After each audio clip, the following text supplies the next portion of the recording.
ராத்திரி 2 மணி. சென்னையில இருக்கும் ஒரு பெரிய ஹாஸ்பிட்டல் ஐசியூ வெளிய ஒரு 26 வயசு பையன் தலை குடிஞ்சு உட்கார்ந்திருக்கான். அவனோட பேர் ஆதி. கண்கள்ல தூக்கமே இல்ல. ஏன்னா உள்ள உயிருக்கு போராடிட்டு இருந்தது அவனோட அம்மா. பேஷண்ட் கண்டிஷன் ரொம்ப கிரிட்டிக்கல். டாக்டர் அந்த வார்த்தைய சொன்னதுமே ஆதியோட உலகமே நின்னு போச்சு.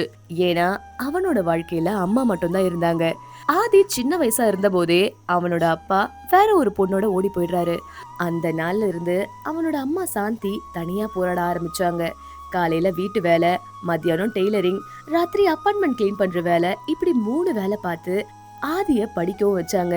ஆனா ஆதி வளர வளர அவனுக்கு அம்மா மேல இருந்த கோபம் அதிகமாவும் ஆகுது. ஏன்னா அவன் ஃப்ரெண்ட்ஸ் எல்லாரோட அம்மாக்களும் மாடர்னா இருப்பாங்க.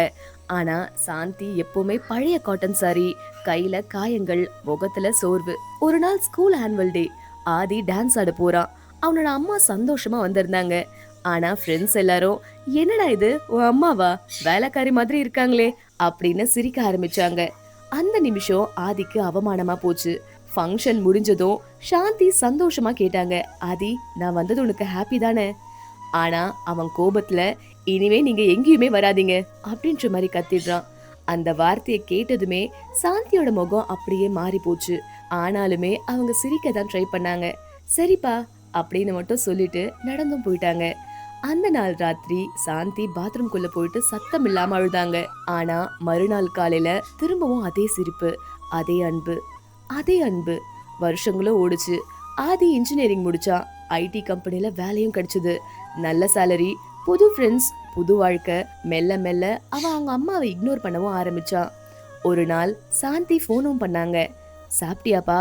மீட்டிங்ல இருந்த ஆதி எரிச்சலோட, அம்மா பிஸியா இருக்க, தினமும் கால் பண்ணாதீங்க அப்படின்ற மாதிரி காலும் கட் பண்ணிட்டான். அந்த கால் தான் சாந்தி கேட்ட கடைசி வார்த்தை.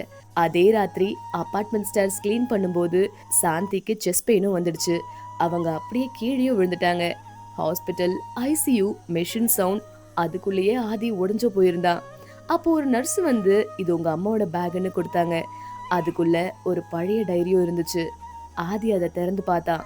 மொத பேஜ்ல ஒரு லைன்ல மொத பேஜ்ல ஒரு லைன் மட்டும், என் பையன் ஒரு நாள் என்ன நல்லா புரிஞ்சுப்பான் அப்படின்ற மாதிரி வார்த்தையை பார்த்ததுமே ஆதியோட கைகள் நடுங்க ஆரம்பிச்சது. அப்படின்றத பார்த்ததுமே ஆதியோட கைகள் நடுங்க ஆரம்பிச்சது. ஒவ்வொரு பேஜ்லயும் அவனை பத்தி தான் எழுதியிருந்தது.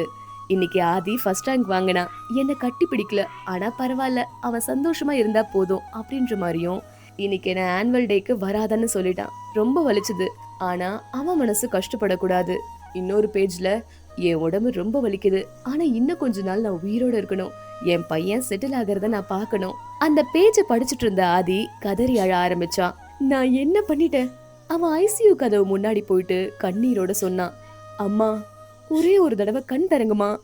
ஆனா அந்த நேரம் ஐசியூ மானிட்டர் ஸ்ட்ரெயிட் லைனா ஆயிடுச்சு. டாக்டர் மெதுவா வெளியே வந்தாரு. சாரி ஆதி. அந்த ஒரு வார்த்தை ஆதியோட உயிரையே அப்படியே எடுத்துடுச்சு. சாத்தியோட இறுதி சடங்குல மழை பெஞ்சிட்டு இருந்துச்சு. எல்லாரும் அழுதுட்டு இருந்தாங்க. ஆனா ஆதி மட்டும் அவனோட அம்மாவோட போட்டோவை பார்த்துட்டு அமைதியா நின்னுட்டு இருந்தான். ஏன்னா அவனுக்கு இப்போதான் புரிஞ்சுது, இந்த உலகத்துல எதுவுமே எதிர்பார்க்காம காதலிக்கிற ஒரே ஜீவன் அம்மா மட்டும்தான் அப்படின்றது. அந்த நாளுக்கு அப்புறமா ஆதி ஒவ்வொரு வருஷமும் அவங்க அம்மா வேலை பார்த்த அபார்ட்மெண்ட்டுக்கு போய் அங்க இருக்கிற ஒர்க்கர்ஸ்க்கு எல்லாருக்குமே சாப்பாடு வாங்கியும் கொடுப்பான். ஏன்னா இதெல்லாம் அவன் லேட்டா தான் புரிஞ்சுக்கிட்டான். ஒரு அம்மாவோட அன்புக்கு இந்த உலகத்துல எந்த விலையும் சமம் இல்ல.